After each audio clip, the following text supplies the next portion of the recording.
My name is Bill. Most people know me as Napoleon, a former member of the Tupac Outlaws. In my short life, man, I experienced a lot of things out there. Flown on private jets, albums that sold over 40 million copies worldwide, shootouts, street fights, club fights, whatever you name it, been there, done that. Man, I experienced the ups and downs of this fast life. So I want to share with you my story, this Napoleon, life of an outlaw.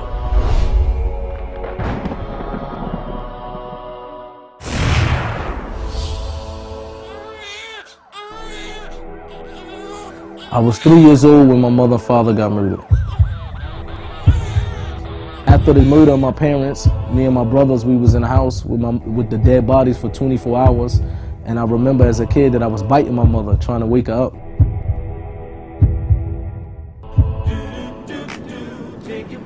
I grew up in the house with my grandparents after the death of my mother and father. So whatever I would see out on the block, drug dealing or whatever, I would go in my room and I would write a song out of it.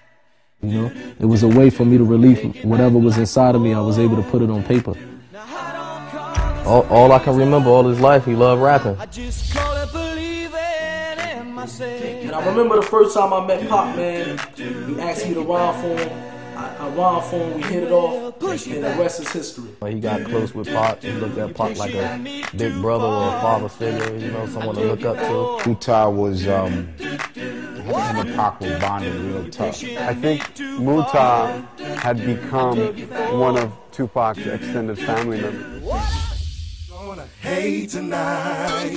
Death Row was a very fast life, man. Parties every night, private jets. We was living like kings. There was a certain amount of arrogance they all had during that time because they were on cloud nine. But I never expected to end that type of life. I never expected that life would come to an end so drastically and so soon. There's gonna be some stuff you're gonna see that's gonna make it hard to smile in the future. Yasmin called Gaddafi's mother and said Tupac just got shot. Couldn't believe it, you know what I mean? And you know, but the first thing that I said in my head, well, he got shot 5 times before. He's gonna take this, come out, do records, sell millions of records again. But when I actually saw him in a hospital bed, to me, I knew for right there that it didn't look like he was gonna make it. You know, and Pac loved him, and them two was bonding. So I know it affected him real hard. Once again, Tupac Shakur dead at the age of 25. It was a time when I was in the music industry and I had 3 houses at one time. Money was coming in, but I didn't have no inner happiness, you know what I mean? I didn't have happiness inside of me. So I knew that it had to be something else out there that could bring happiness besides money, jewelry, cars, and fame.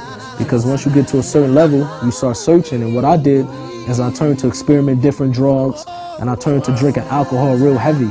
He was always liquored up. He was always liquored up and smoking weed. I seen him wild out with the girls, wild out drinking alcohol, getting drunk, fighting. And I happened to one day be in a recording studio, and I was very intoxicated. And I got into a fight with my little brother, and it got to the point where I almost probably killed my little brother. I hurt him so much that he had to go to the hospital to get staples in his head. And it happened to be a Muslim brother who was in the parking lot, and he broke the fight up. He calmed me down. He came and spoke to me. I said, imagine tomorrow waking up sober and realizing that you killed your brother. How would you feel about that? They always asked me to come to the masjid, and for a while I was ignoring them. And when I first went up there, I remember I went up there deep, about 20 or 30 boys with me. And I went there expecting that it's just going to be like how I roll everywhere else with a posse, a crew, and we just going to hang out. But when I went there, that's when I seen something different that basically inclined me to want to know more about what these people was upon. That's what changed my life ever since then.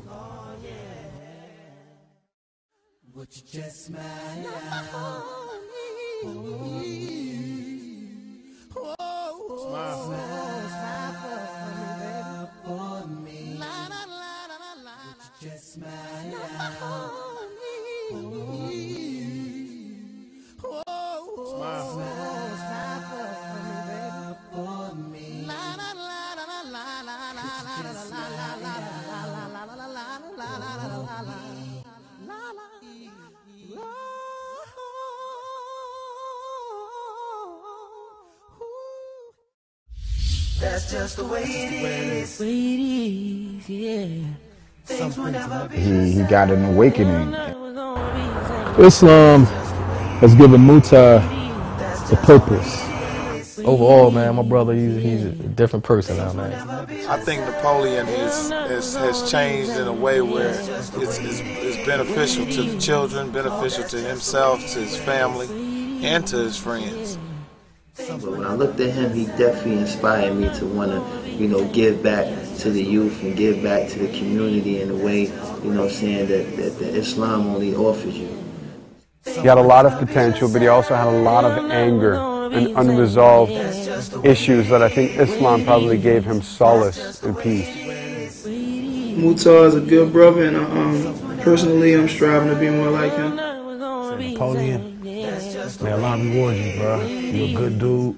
You're ahead of your time. You're a leader and a sign for all of us. And, I'm going to ride with you to the wheels fall off. Words from your little homie, young little Big H Riley. Assalamu alaikum. Things will never be the same. They're never gonna be the same. Yeah. That's just the way it is. Oh yeah.